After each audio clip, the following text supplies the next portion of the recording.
चलिए, अब हम मोमेंटम डैशबोर्ड में चलते हैं। यस, मोमेंटम डैशबोर्ड में जैसे ही आप जाओगे, तो आपको यहाँ पर 7 मोड्स दिखते हैं। तो वन बाय वन हम देखते हैं ये मोड है क्या? तो जो हमारे पास फर्स्ट मोड है वो है बीस्ट मोड। तो इसमें वो सब स्टॉक्स आते हैं जिनका 2 कंसेक्युटिव सेशंस मतलब आज और कल एटलीस्ट 2 कंसेक्युटिव सेशंस 92.5% के ऊपर क्लोज़ हुआ है या 92.5% था। तो इन स्टॉक्स का मीनिंग ये है, जो भी स्टॉक्स यहाँ पर आते हैं, इसका मतलब ये है कि ये स्टॉक्स बहुत ही ज़्यादा स्ट्रॉन्ग चल रहे हैं विद रिस्पेक्ट टू मार्केट। और नेक्स्ट हमारे पास कैटेगरी है क्लाइंबर्स क्लब। तो क्लाइंबर्स क्लब में हमारे पास वो सब स्टॉक्स आते हैं जिनका एटलीस्ट 2 कंसेक्युटिव सेशंस मतलब आज और कल तो होना ही चाहिए, उसके पहले भी हो सकता है, वो 75% या उससे ज़्यादा स्कोर है। Obviously less than beast mode 92.5% से तो कम होगा, अगर वो उसमें आ जाएगा तो स्टॉक बीस्ट मोड में चला जाएगा। तो क्लाइंबर्स क्लब में जो भी स्टॉक्स होते हैं, वो काफ़ी स्ट्रॉन्ग ग्रोथ देते हैं, तो वो बढ़ रहे हैं। तो जब वो बढ़ते जाते हैं, फिर वो बीस्ट मोड में चले जाते हैं। नेक्स्ट कैटेगरी हमारे पास है ट्रेंड फ्लिपर्स। तो ट्रेंड फ्लिपर्स का मतलब ये है कि लास्ट डे उसका स्कोर 50% से कम था और आज उसका स्कोर 50% से ज़्यादा हो गया। मतलब कि वो बिलो एवरेज से अबव एवरेज हो गया है। अगर वो अबव एवरेज हुआ है, तो इसका मतलब उस स्टॉक में कुछ तो होगा, उसमें कोई तो ट्रिगर आया होगा, तो डेफिनिटली हमें ये कैटेगरी देखनी चाहिए। नेक्स्ट कैटेगरी हमारे पास है सर्च स्क्वाड। तो सर्च स्क्वाड में सबके सब स्टॉक्स आते हैं।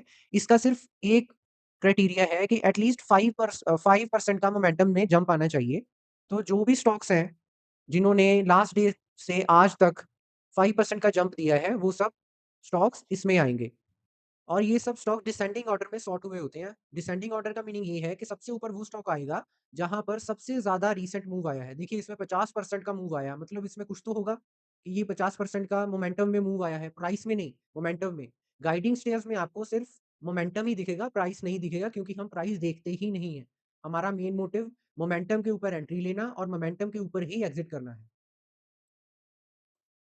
बस नेक्स्ट कैटेगरी है फ्रेश पावर अप्स। तो fresh power ups is similar to climbers club, बस द ओनली डिफरेंस इज़ कि इसमें वो स्टॉक आते हैं जिन्होंने रिसेंटली 75% या उसके ऊपर स्कोर दिखाया है। प्रीवियस डे उनका स्कोर 75% से कम था।